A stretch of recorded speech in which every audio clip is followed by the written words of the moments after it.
हिंदुस्तान के सुपरस्टार नीरज चोपड़ा आज आपको ओलंपिक्स के फाइनल में एक्शन में नजर आएंगे। और मैं आपको बता दूं, ओलंपिक फाइनल के 3 खतरे तैयार, नीरज पर करेंगे जोरदार वार। तो नीरज आज एक्शन में रहने वाले हैं और इस फाइनल मुकाबले में नीरज के सामने 3 बड़े दावेदार हैं जो नीरज का रास्ता रोक सकते हैं, जो नीरज चोपड़ा और इस ओलंपिक गोल्ड के बीच में आ सकते हैं। तो सबसे पहले मैं आपको वो 12 नाम बता देता हूं कि जो इस फाइनल मुकाबले में आपको जैवलिन थ्रो के नजर आएंगे, और फिर आपको बताऊंगा कि वो 3 खतरे कौन से हैं जिससे नीरज को सावधान रहना होगा।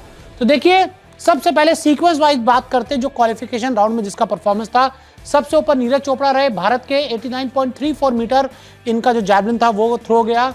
पीटर एंडरसन जर्मनी के 88.63 मीटर, वेबर जूलियन जर्मनी के 87.76 मीटर, अरशद नदीम पाकिस्तान के 86.59 मीटर। तो ये टॉप 4 रहे।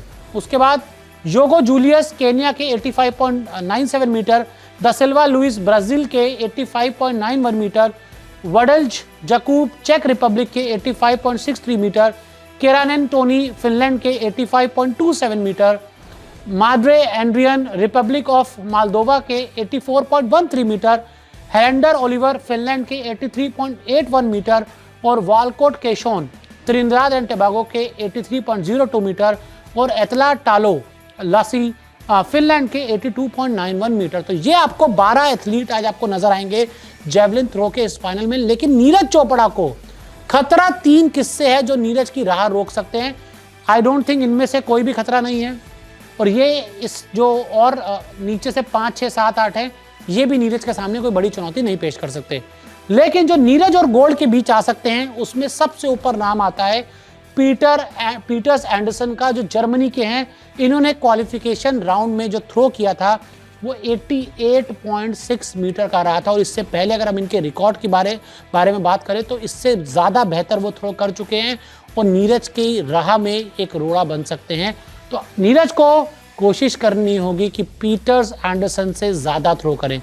साथ ही वेबर जूलियन, ये भी जर्मनी के हैं, यानी कि जर्मनी से 2 बड़े खतरे नीरज चोपड़ा का इंतजार कर रहे हैं इस फाइनल मुकाबले में, और उनका थ्रो था 87.76 मीटर। तो ये 2 जर्मनी के खतरे हैं। और एक और बड़ा खतरा है अरशद नदीम, ये पाकिस्तान के हैं। पाकिस्तान वैसे तो खत्म है पूरी तरह से ओलंपिक्स में, लेकिन एक अरशद नदीम हर बार ओलंपिक्स में उनको एक सपना दिखाते हैं, और इस बार भी क्वालिफिकेशन राउंड में 86.59 मीटर का थ्रो गया था। लेकिन अगर हम बात करें नीरज से इनका कंपेयर करें तो 3 मीटर का फर्क था।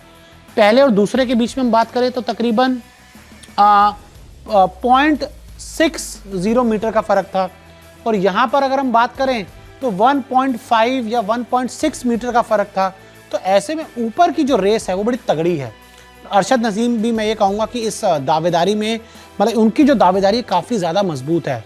और साथ ही मैं आपको अगर नीरज चोपड़ा की यहाँ पर स्पेशली बात करूँ तो जो नीरज चोपड़ा का करियर बेस्ट रहा है वो 89.94 मीटर रहा है, जो उन्होंने स्टॉकहोम डायमंड लीग में स्वीडन में 30 जून 2022 को उन्होंने अपना रिकॉर्ड बनाया था।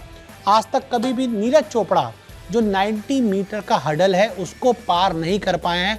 और मैं आपको सिंपल बता रहा हूँ कि अगर नीरज को ये फाइनल जीतना है तो नीरज का टारगेट 90+ मीटर होना चाहिए, क्योंकि एक बार अगर नीरज ने वो 90 की बाधा को पार कर लिया तो फिर उनको ये फाइनल जीतने से, गोल्ड जीतने से कोई नहीं रोक सकता। तो आज हम सबके फिंगर क्रॉस्ड हैं, क्योंकि हमें पता है कि आज हमारा गोल्डन बॉय गोल्ड ज़रूर लाएगा, और टोक्यो के बाद पेरिस में भी तिरंगा लहराएगा।